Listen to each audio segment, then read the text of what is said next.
안녕하십니까. 정보관리기술사 133회 1교시 기출풀이를 시작하도록 하겠습니다. 먼저 문제를 보시면 늘 그렇듯이 열세 문제가 나왔습니다. 1번 같은 경우에는 REST API, 이제 요새 마이데이터나 아니면 정보 공유 포털 등 통해서 많은 이제 API를 통한 개발이 이루어지고 있는데, 해당 REST API를 통한 개발이 많아지다 보니까 문제가 나온 것으로 보입니다.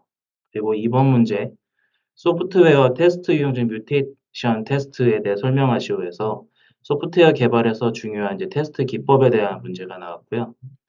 3번은 NoSQL과 모델링 절차에 대해 설명하는 문제였습니다. 4번은 우리 이제 전자상거래에 많이 사용되는 이제 전자봉투의 생성 절차와 개봉 절차를 설명하라 문제였고요. 저희 이런 문제 같은 경우에는 기본반 포함해서 모의고사에서도 많이 나왔던 문제였죠.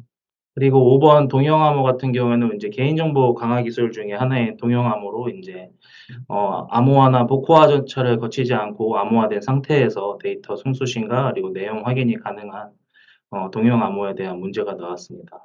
여섯 번째는 요새 막 전기차나 이런 것들 캐즘 같은 문제들이 나와서 IT 경영 문제들이 많이 나오지 않을까 예상을 하고 있었는데, 그중에 하나의 이제 기술 수용 모델에 관련된 문제가 나왔습니다. 7번은 데이터 모델링에서 CRUD 해서 Create, Read, Update, Delete 네 가지 뜻을 나타낸 CRUD, CRUD 매트릭스를 사용하는 목적과 이를 표현하는 방법에 대해 설명하시오 라는 문제가 나왔고요. 8번은 요즘 이제 챗GPT나 인공지능 관련된 생성형 AI들 사용들을 많이 증가하고 있기 때문에 각 정부 지자체나 국가별로 이제 인공지능 신뢰성 관련된 논의가 활발히 이루어지고 있습니다. 그래서 그런 관련된 내용을 한번 설명하고 핵심 속성에 대해서 설명해라. 이렇게 문제가 나왔고요. 9번은 저희 이제 작년에 카카오나 정부 관련 기관들 내에서 네트워크 장애가 있었습니다. 그래서 좀 많이 이슈가 됐었는데, 그 관련해서 이제 업무 연속성 계획에서 BCP와 그리고 재해복구센터 관련된 DRS 구축 시의 핵심 고려 사항에 대해서 설명하시오. 라는 문제가 나왔고요. 10번은 아마 이제 제 예상으로는 이게 올해 선거가 있었다 보니까 가짜 뉴스나 딥페이크 그리고 미국 대선도 앞두고 있죠. 그래서 딥페이크 관련되어 설명하시오. 라는 문제가 나온 걸로 생각됩니다.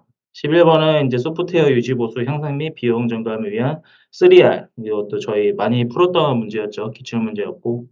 12번은 이제 클라우드 활용이 많이 되다 보니까 이제 쿠버네티스에 관련된 설명하시오. 오케스트레이션 툴인데 컨테이너들을 종합 관리하는 툴이죠. 이제 쿠버네티스를 설명하시오. 라는 문제가 나왔고요.